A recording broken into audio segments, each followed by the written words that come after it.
Oh, teman-teman VTubers dimanapun berada, semangat pagi. Dengar-dengar nih, sebentar lagi di VTube akan ada gamenya juga ya. Sungguh mantap sekali, pastinya VTube ke depan dengan adanya game akan jadi lebih seru dong. Pasti sepakat ya guys. Ngomong-ngomong mengenai industri game, sebenarnya bagaimana sih potensinya di Indonesia? Juga terutama manfaatnya di masa pandemi saat ini. Yuk guys, kita kupas tuntas bersama ya. Let's cekidot. Dan tahukah info guys? Ternyata guys, infonya untuk industri game di tanah air saat ini telah mengalami kemajuan luar biasa keren loh. Industri game di Indonesia saat ini telah mengalami kemajuan signifikan. Menurut Asosiasi Game Indonesia atau AGI, pertumbuhan pengembang game di Indonesia telah meningkat sekitar 20% meski di tengah situasi pandemi.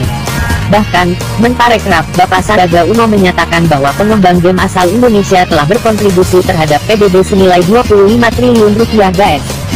Baiklah lebih lengkapnya, mari simak fakta-fakta berikut, yaitu guys, sejumlah fakta mengejutkan yang akan saya jelaskan mengenai perkembangan industri video game di Indonesia. 1. Pemain game aktif mencapai 62,1 juta. Kementerian Pariwisata dan Ekonomi Kreatif telah menyatakan bahwa perkembangan game di Indonesia terus mengalami peningkatan secara signifikan. Salah satunya dirujuk dari data yang dilaporkan oleh Indonesia Esports Premier League disingkat IESPL. Dalam data tersebut, disebutkan bahwa Indonesia menempati posisi ke-12 dalam pasar gaming dunia dengan jumlah mencapai 62,1 juta pemain aktif. 2. Kontribusi game untuk pendapatan negara Indonesia cukup besar sejak tahun 2017. Kontribusi bisnis game terhadap pendapatan negara atau produk domestik bruto di Indonesia juga terus meningkat. Awalnya, industri game memang dilihat sebagai hiburan semata. Namun, semakin hari, sektor ini terus mengalami kenaikan hingga menjadi sebuah industri.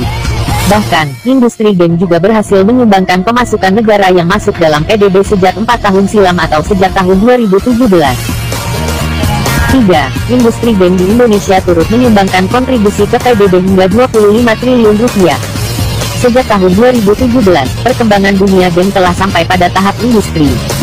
Dan bahkan sumbangan terhadap PDB terus meningkat dari tahun ke tahun. Pada tahun 2017 silam, pengembang game telah memberikan sumbangan kepada PDB sektor kreatif Indonesia sebesar 1,93% atau sekitar 19,1 miliar rupiah guys.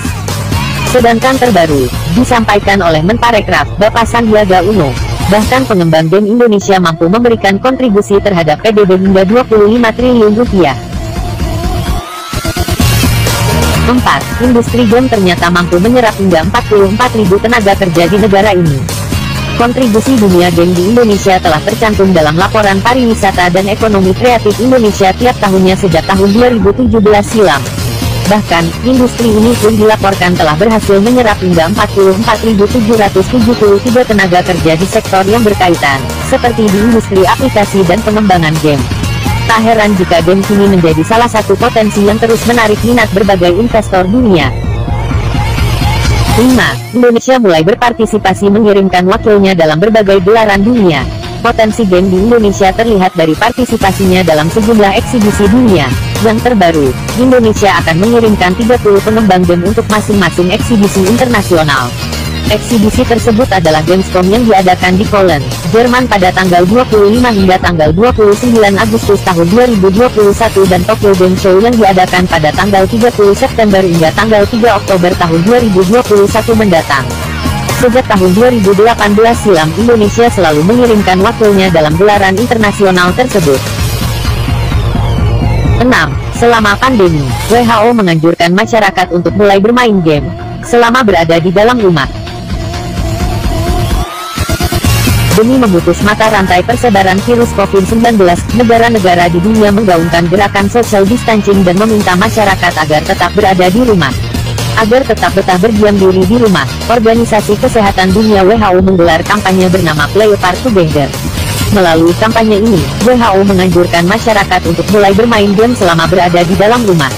Bermain game dinilai menjadi langkah yang efektif untuk mengusir rasa bosan bagi masyarakat yang kini tengah mengisolasi diri. Pada akhirnya, game merupakan sarana hiburan yang punya potensi bisnis luar biasa dan tetap menghubungkan pemain dengan dunia luar. Kami para VTuber pasti bangga jika VTube dapat ikut berpartisipasi dan berkontribusi di dalam industri game di Indonesia. Ditunggu saja ya guys kehadirannya. Semoga Kitut ke depan semakin lancar dan semakin jaya. Long live Kitut, di Crown Ambassador.